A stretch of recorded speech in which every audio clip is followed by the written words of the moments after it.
Setelah para pendebat Islam berguguran atau lebih tepatnya kalah debat dan dipermalukan. Ingat, dipermalukan bukan karena dihina tapi karena terbongkar ajaran Islam yang banyak ditutupi selama ini. Apa yang dipercaya Muslim tidak sesuai harapan. Al-Quran dan hadis tidak mendukung harapan Muslim. Umat Islam yang diwakili oleh MUI berusaha membela Islam dikarenakan terancam berkurangnya umat Islam. Mengancam, menangkap pendeta dan apologet Kristen, adalah jalan yang ditempuh oleh umat Islam yang sudah dipermalukan oleh Al-Quran dan hadis itu sendiri. Pendeta Yusuf Manubulu adalah satu dari banyak apologet Kristen yang mengalami ketidakadilan hukum di Indonesia karena ketakutan MUI. Apologet Kristen terancam untuk membela imannya karena penegak hukum yang sangat jelas tidak adil. Dengan demikian, maka pendebat Muslim dengan leluasa menipu, menghina, dan mengajar Alkitab dengan sesukanya dan sebebasnya. Bukan hanya MUI yang ketakutan kehilangan umat, Hidayah Mualaf Channel juga berpartisipasi dalam mengancam para apologet Kristen termasuk para pendetanya. Kita bisa lihat isi videonya, berisi ancaman, kebencian agar umat Muslim yang mudah marah dan panas bisa persekusi umat Kristen. Dan hal ini akan membuat makin banyak bermunculan tindakan intoleransi seperti pelarangan ibadah, makin dipersulitnya pembangunan gereja. Juga akan makin banyak para pejabat ikut andil dalam intoleransi. Kita juga bisa buka channel Ipung Atria, berisi banyak ceramah keinama tapi uniknya keinama tidak ceramah agama Islam dan hadis tentang Muhammad, tapi mengajarkan Alkitab dengan bebas, sesukanya dan menipu.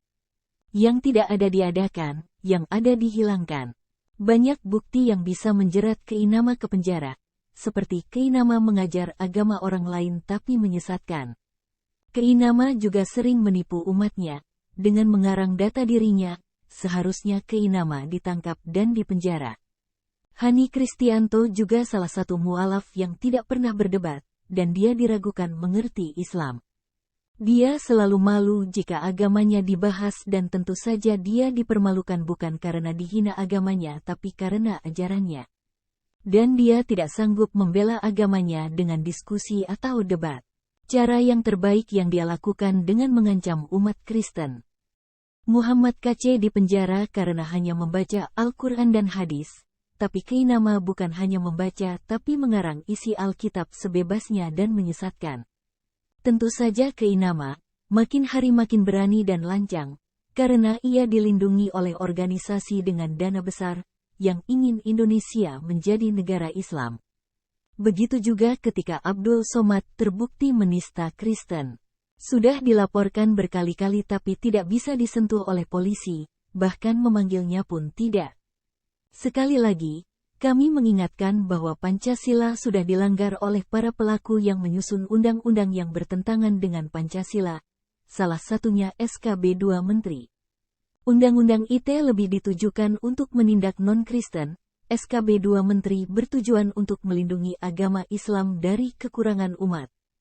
Tanpa memperdulikan Pancasila, disadari atau tidak, SKB 2 Menteri sudah menista Pancasila, seperti kebebasan beribadah sesuai dengan agamanya masing-masing. Perlakuan yang tidak adil oleh penegak hukum, menjadikan umat Islam leluasa untuk bertindak intoleran.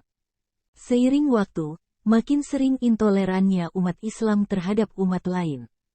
Hal ini yang menyebabkan persatuan menjadi goyah karena agama.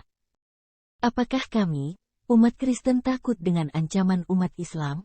Tentu saja kami takut dengan ancaman umat Islam. Tapi ketakutan kami tidak sebanding dengan kekuatan kami memberitakan kebenaran. Kekuatan itu datang dari Tuhan. Kebenaran yang kami kabarkan, dipastikan akan menyakitkan bagi yang tidak mengenal kebenaran. Kami tidak akan menyakiti umat Islam, kami hanya menampilkan data jika data itu membuat umat Islam sakit hati. Sebaiknya umat Islam yang mau berpikir dan mau cerdas, renungkan data itu, dan buktikan sendiri.